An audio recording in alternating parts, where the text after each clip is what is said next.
I look forward to the challenge of playing the Ravens, good football team, good players, and good coaches. John does a phenomenal job there, along with Zach, Todd, and Chris in their spots with offense, defense, and special teams. So we know they're well coached. We know they've got good players, and so we go through our preparation this week. Today's the first main day of practice, and we'll start it off. So with that, time's yours. Andy, we've talked a lot about Travis. Just wondering what makes him so effective at his age, and not to say he's in his prime right now, but what still makes him effective the way he is? Yeah, he can keep himself in good shape. And I also think he's a flexible guy. He's not real stiff, from a physical standpoint. He's not a stiff player, and he's got good flexibility and good strength. When you're preparing for a game like this, how much legitimate stuff can you take away from an AFC title game, or is it a little bit of watching the preseason? Like, how does that work? Yeah, they didn't play a whole lot in the preseason. They're main guys, but we know who they are. Again, Orr's coming in, and he's familiar with the whole group, but he's going to do what he does from a defensive standpoint. So that there'll be some changes. I mean, there are going to be changes that take place, and it happens early in the season for the first few weeks, and until it gets kind of settled on what they do best. And so you've got to be flexible on your end, and we'll just see how it goes. But you can definitely take away the primary scheme, or take away from the game the primary scheme. Andy, what about Kingsley tells you he's ready for what he's going to see Thursday night? Yeah, well, he had a good training camp. He had good preseason, but it's going to be a learning experience for him here. This is a good defensive line, and he's going to. I'm sure there'll be some ups and downs as he goes, like any young player has. But he's prepared himself, and it's time to go play now.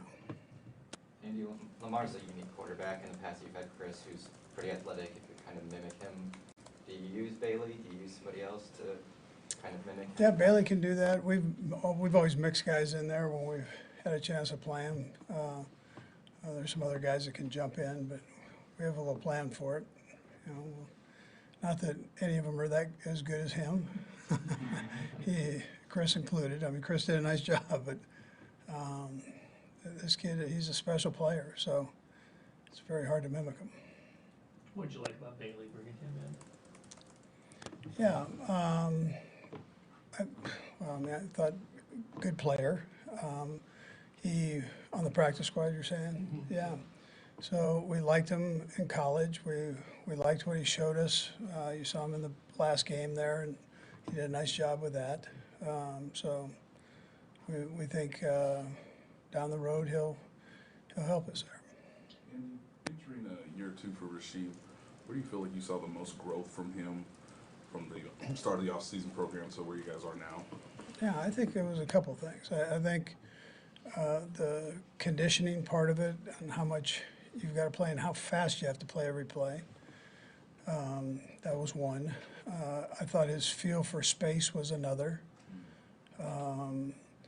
And then just the experience part of playing, period. By the end of the season, he could roll now. And he had a great feel of what Patrick was looking for, what the coaches were looking for, and was able to execute that and play fast with with his skill set that he's been blessed with. Yeah. How much does someone like Justin Watson become when you don't have Hollywood Brown? The first game could be 2 games, whatever it is. Yeah, Justin's always kind of been a big part of it silently. He doesn't say much, and he doesn't get a lot of pub, but he's always been a pretty big part of what we do. That part won't change. He'll be in there, running around.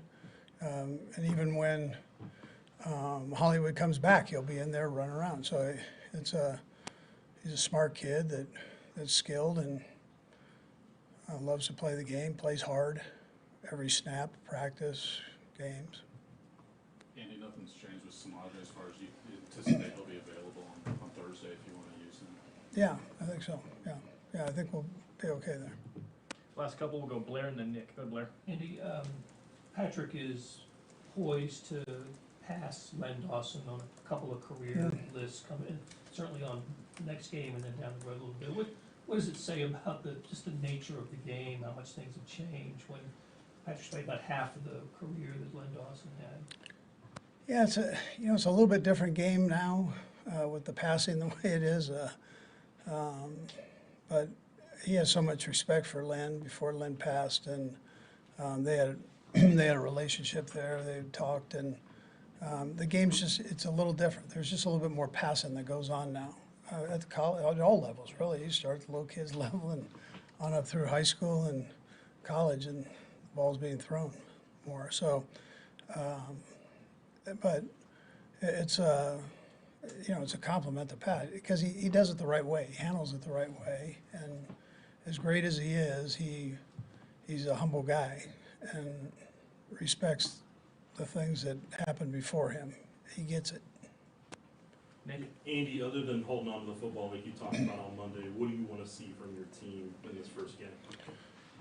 Yeah, the obvious is execution. This is a team that's a physical football team, so you got to add that element into it. And they're good. They've played together, so they're good. They're going to test your ability to execute on both sides of the ball and special teams. So it's important that we take care of business here these few days that we have to prepare, and you've got to do that the right way. But that would be it, along with part of execution is hanging on the football. So. Okay, thanks, Coach.